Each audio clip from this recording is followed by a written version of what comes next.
Hello दोस्तों, तो चलिए हम आपके साथ एक बार फिर से हाजिर हैं एक ऐसी ही मज़ेदार और इंटरेस्टिंग वीडियो के साथ जिसमें हम आपको एसएससी से रिलेटेड हम पहले भी वीडियोस में प्रीवियस ईयर क्वेश्चन करवाने वाले हैं। लेकिन आज मैं बहुत ही मज़ेदार आपके साथ प्रश्न लेकर आया हूं जिन्हें पढ़ के आपको बहुत कुछ सीखने को मिलेगा। आपको इतना मैं वादा कर सकता हूँ, अगर मेरी जितनी प्रीवियस ईयर क्वेश्चनों की वीडियो डली हैं उन्हें अगर आपने देख लिया तो इसमें जो लिखा है कि 100% सिलेक्शन दिलाएगी क्लास, तो ये 100% मेरी जितनी भी क्लास हैं वो आपका सिलेक्शन नहीं रोकेंगी। जिन बच्चों का सिलेक्शन इंग्लिश से रुकता है, देखिए जहाँ तरीका से जो बच्चे हैं वो इंग्लिश में कमजोर रहते हैं और एसएससी की किसी भी पोस्ट को उठा लो उसमें इंग्लिश बहुत जरूरी है। अब की बार जो एसएससी एमटीएस है उसमें इंग्लिश 75 नंबर का आ रहा है। अब 75 नंबर में से देखिए 75 नंबर का इंग्लिश आ रहा है, तो अगर आपको अच्छे से इंग्लिश आता होगा तो आप अच्छे से इंग्लिश आता होगा तो ही आप सिलेक्शन ले सकते हैं। तो मैं ये नहीं कह रहा कि अच्छे से इंग्लिश आए, आप मेरी सभी क्लासों को देखिए, आप इंग्लिश की वजह से कभी सिलेक्शन से बाहर नहीं होंगे। आपको इंग्लिश की वजह से आप सिलेक्शन से बाहर नहीं होंगे बल्कि आप सिलेक्शन ले पाएंगे। ठीक है, तो आप मेरी वीडियो को देखिए, 100% आप सिलेक्शन लेंगे, आपको सिलेक्शन से कोई नहीं रोक सकता।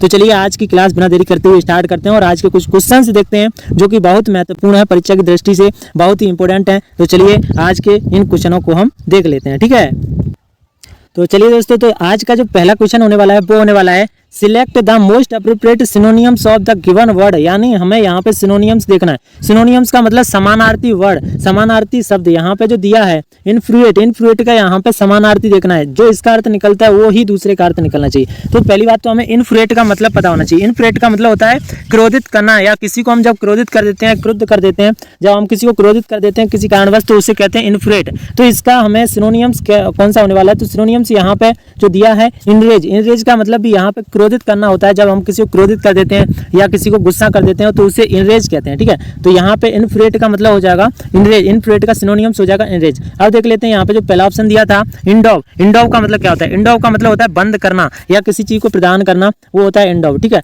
और यहाँ पे जो दूसरा दिया है इनहेंस। इनहेंस का मतलब क्या होता है? इनहेंस का मतलब होता है बढ़ाना, जब किसी को हम बढ़ाते हैं तो उसे इनहेंस कहते हैं। ठीक है, और जो चौथा है इंगेज। इंगेज का मतलब होता है काम पर लगना, जब कोई काम पर लगता है तो उसे इंगेज कहते हैं। ठीक है, तो ये था अपना पहला क्वेश्चन। अब चलते हैं अपन दूसरे क्वेश्चन की ओर। दूसरा क्वेश्चन जो हमारा आज का होने वाला है वो होने वाला है, देखिए यहाँ पे वो क्या आंसर होने वाला है, select the most appropriate एंटोनियम्स of the given word.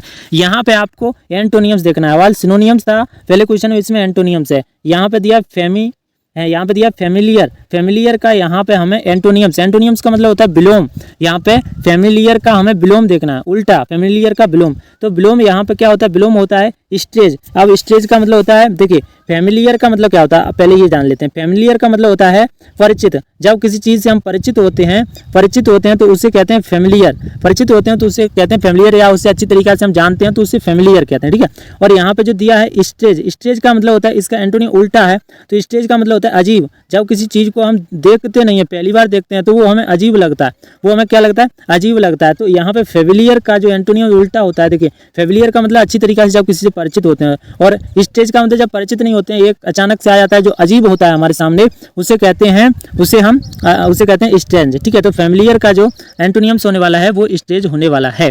ठीक है, तो यहाँ पे अब एक बार हम इन्हें और देख लेते हैं। एक बार हम जो पहला वाला ऑप्शन दिया है, पहला वाला यूजुअल। यूजुअल का मतलब क्या होता है? यूजुअल का मतलब आपको पता है आमतौर पर या साधारण यूजुअल होता है। ठीक है, कॉमन का मतलब क्या होता है? कॉमन का मतलब होता है सामान्य। ठीक है, नाउन का मतलब क्या होता है?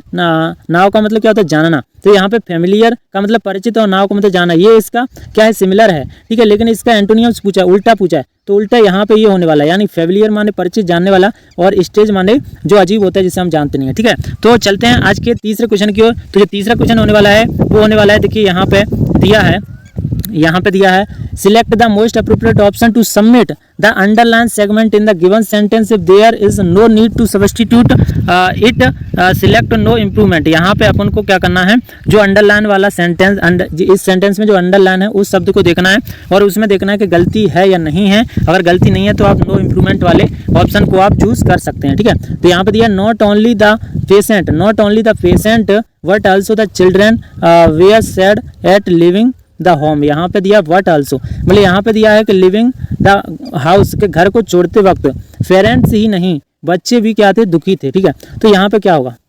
बल्कि बच्चे भी क्या थे? दुखी थे। तो यहाँ पे बल्कि के अर्थ में यहाँ पे वट ही लगता है, वट एल्सो का ही प्रयोग होगा, ना कि एस एल्सो और सो इवन एंड आल्सो कुछ नहीं लगेगा। यहाँ पे वट एल्सो ही लगेगा, इसलिए इसमें कोई यहाँ पे बदलाव करने की आवश्यकता नहीं है, ये अपने आप में एक सही सेंटेंस है, एक सही वर्ड है। तो चलिए आज के नेक्स्ट क्वेश्चन की ओर चलते हैं। तो आज का जो चौथा क्वेश्चन होने वाला है वो होने वाला है choose the correct spelled word. यहाँ पे आपको एक सही वर्ड का यहाँ पे चुनाव करना है। यहाँ पे दिया है देखिए एक्सट्रावेगेंट। यहाँ पे एक्सट्रावेगेंट का मतलब क्या होता है? एक्सट्रावेगेंट का मतलब यहाँ पे ये वाला मीनिंग सही है, ठीक है। एक्सट्रावेगेंट का मतलब क्या होता है? एक्सट्रावेगेंट का मतलब होता है फिजूल खर्चे। जब हम फिजूल खर्चे करते हैं तो उसे एक्सट्रावेगेंट कहते हैं, ठीक है।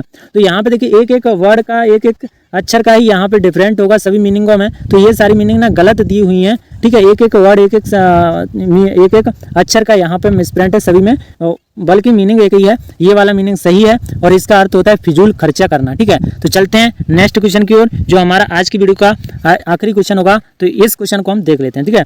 तो select the most appropriate option to fill in the blank. यहाँ पे अपन को फिल इन द ब्लैंक्स बनना है, ठीक है।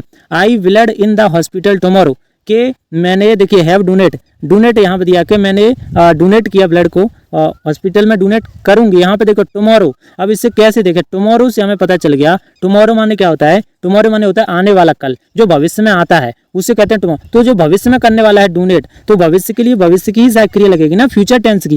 देखो टुमारो मतलब फ्यूचर की बात कर रहा है, यस्टरडे होता तो पास्ट की बात करता, टुमारो फ्यूचर है तो फ्यूचर इंडेफिनिट की फ्यूचर की ही यहाँ पे क्या लगने वाली है? हेल्पिंग वर्ब लगने वाली है। तो यहाँ पे विल डोनेट लगेगा और ये एक भी नहीं लगेगा, क्योंकि इसमें क्या चाहिए? हमें फ्यूचर की ही हमें हेल्पिंग वर्ब चाहिए। तो यहाँ पे विल डू नॉट लगेगा। आई होप कि आपको आज के क्वेश्चन मजेदार लगे होंगे और आप बहुत कुछ सीखे होंगे। अगर आपको कुछ यहाँ से नॉलेज मिला है तो आप मेरे चैनल को सब्सक्राइब कर सकते हैं, क्योंकि यहाँ पे एसएससी के इंग्लिश रिलेटेड आपका सिलेक्शन नहीं छूटेगा। आप बिंदास हो जाइए, क्योंकि मैं प्रीवियस ईयर पेपरों का सॉल्यूशन लेके आता रहता हूं और आपको भी पता है कि प्रीवियस ईयर पेपर हमारे लिए कितने महत्वपूर्ण होते हैं एग्जाम को क्वालिफाई करने के लिए। जिसने भी एग्जाम क्वालिफाई किया है आप एक बार उससे भी कंफर्म करना कि प्रीवियस ईयर क्वेश्चनों का क्या रोल होता है, क्या महत्व होता है, ठीक है।